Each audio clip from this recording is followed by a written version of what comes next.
নমস্কার বন্ধুরা, আজকে দেখাবো চিঁড়ের খাস্তা কচুরি। চিঁড়েটাকে প্রথমে ধুয়ে আর একটু ভিজিয়ে রেখে দিয়েছি। অনেকটা সময় ভিজিয়ে রাখার পর চিঁড়েগুলো দেখুন কিরম কাদা কাদা হয়ে গেছে। এরপর এই চিঁড়েগুলোতেই আমি দিয়ে দিচ্ছি একটু সুজি।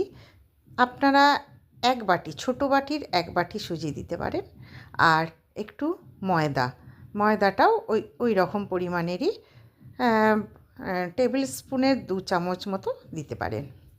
এরপর এতে দিয়ে দেবো একটু নুন, ধনেপাতা, কাঁচা লঙ্কা আর একটু ডালদা ঘি।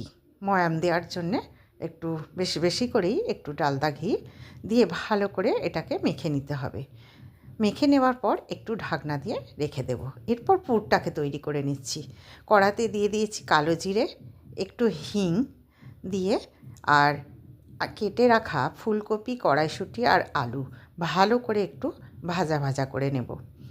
একটু ভাজা ভাজা করে নেবার পর এতে দিয়ে দেব নুন, ধনে গুঁড়ো, জিরে গুঁড়ো, হলুদ, লঙ্কা, একটু আদা বাটা।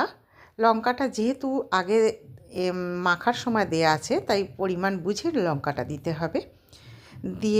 দিয়ে ভালো করে এটাকে কষিয়ে নিতে হবে।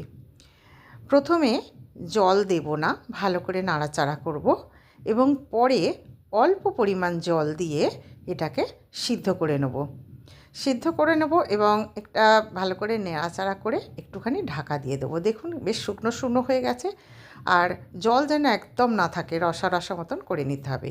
এরপর একটা লেচির মতন করে রেখে আর একটুখানি বেলে নিতে হবে, অল্প করে বেলে নিয়ে পুরটা দিয়ে, আর এইভাবে ঠিক চপ যেমন করে সেইভাবে করে নিতে হবে। হাতে করে নিয়ে প্রত্যেক কটাকেই ওইভাবেই করে আমি রেখে দিয়েছি। এরপর আমি তেলে ভাজবো। তো কীভাবে বেলতে হবে সেটা একটু দেখে নেবেন, কারণ এটা একটু আঠা আঠা মতন হবে, তো সেই জন্য একটু ময়দা দিয়ে বেলে নিতে হবে।